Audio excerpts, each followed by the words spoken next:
Our friend Bret Baier, anchor of Special Report on Fox News, and he's got two books out. Not one, but two. It's a very special thing. Author of To Rescue the Constitution, George Washington and the Fragile American Experiment, and his new children's book, The History Club. That's Dual Across Time, shelves November 14th. I want to read them both. I might have to go to the kids' book first, but we're going to sell as many books as possible for our friend Bret Baier. You're very encyclopedic. Thanks, Larry. All right, Bret, thank you for doing this. We appreciate it. Bret, talk to us, if you would, for a moment. Your impressions. This is Antony Blinken's Henry Kissinger's best imitation of shuttle diplomacy. But the question here, in a very serious matter, what is he accomplishing?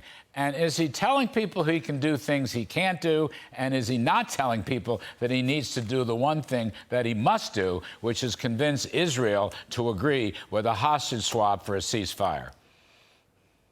Yeah, Larry, good afternoon. I think it's tough to walk through the tulips here for the administration because, you know, they can say at the beginning that, with clarity, that they stand by Israel, but Israel's saying we have to go after Hamas after what happened on October 7th, and a humanitarian pause does no favors to go after those Hamas leaders.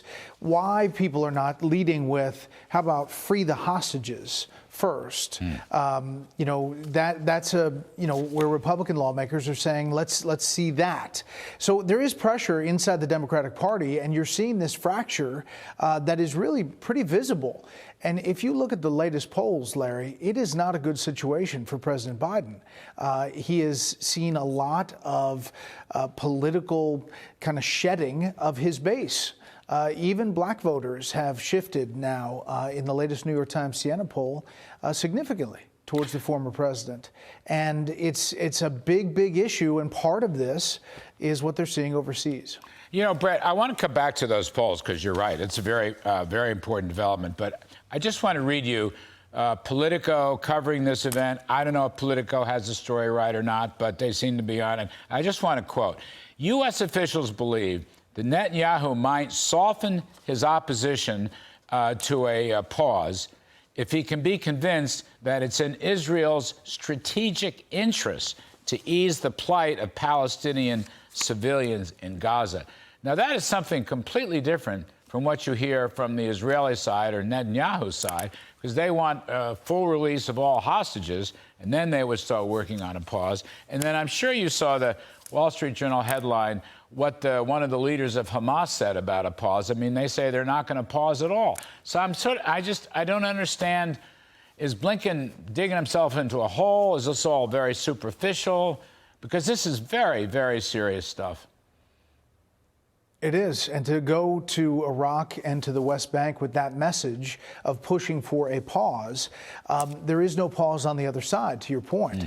Hamas has not stopped saying that they want to eradicate Israel. They have not stopped saying that there's going to be an intifada that takes out Israel permanently. And from the river to the sea is not something that is about equitable treatment of all people there. It is about erasing Israel. So I think, you know, it's pretty stark in what they're facing, but they are hearing from inside their party, Arab Americans, Muslim Americans, who in each one of these battleground states make up a significant portion of the voting bloc, more than Biden won by in 2020. Yeah, well, all right. Well taken. Let's come back to some of these polls, which are very discouraging for Mr. Biden, better for Trump.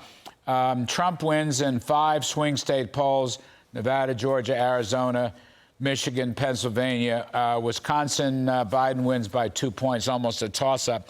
One of the things so interesting here, this is New York Times Siena polling. People feel that Mr. Biden has personally hurt their situation. I'm thinking groceries and gasoline, or mortgage rates, or you can't have a gas stove, or a gas-powered car. But personally hurt is a very strong category. What do you make of it? It's how they feel at the kitchen table, how they do the math on the back of the envelope, and it's not adding up. It's not adding up for groceries. It's not adding up for the car payment that went up with the interest rates going up. It's not adding up. And so they're personally hurt, and they're expressing that in these polls.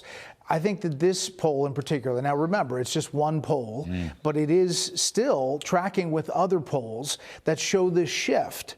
And here is a former president that's in the middle of a ton of legal issues, including in New York today on the stand, and yet more and more people are going his way, not because of the person or what he says, but because they remember the policies, how they felt about the economy during the Trump years, how they felt that the world wasn't falling apart in the Trump years, and that is reflected in these polls. And one other thing, Larry, each one of these swing states, President Biden does worse if it is he does worse if it is more diverse. If the state is more diverse, President Biden does worse, which suggests a racial shift in numbers. Well, that's really interesting because I was going to refer you. There's a couple of essays over the weekend, very interesting. Republican pollster Patrick Ruffini writing in Politico, and Democrat pollsters, or left of center, John Judas and Roy Texera. I don't know Texera, I know Judas.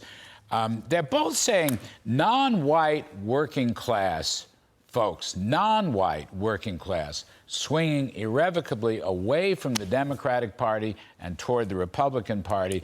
And then Judas and Texera pick up on that, talking about how the issue of immigration, which has plagued Biden, obviously it's an open borders policy, that is moving people towards the Republican column in droves.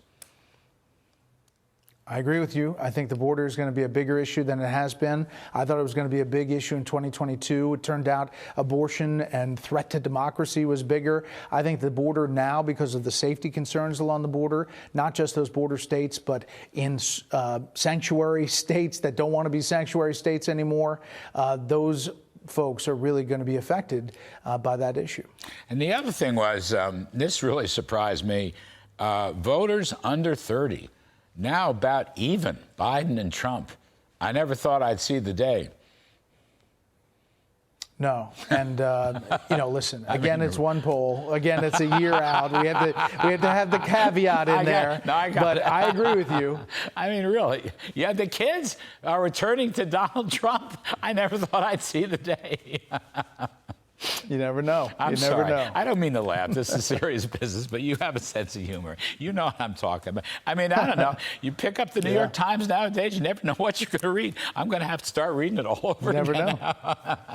Anyway, Bret Baier, you're very kind to give us your time. And folks, please don't forget, if I get this out, first of all, catch Bret every night, special report weekdays, 6 p.m. Eastern on Fox News. His new book, The History Club, Duel Across Time, on November 14th. And don't forget the constitutional book. We want to sell all books, especially for my friend Bret Baier. Thank you, Bret. Appreciate it.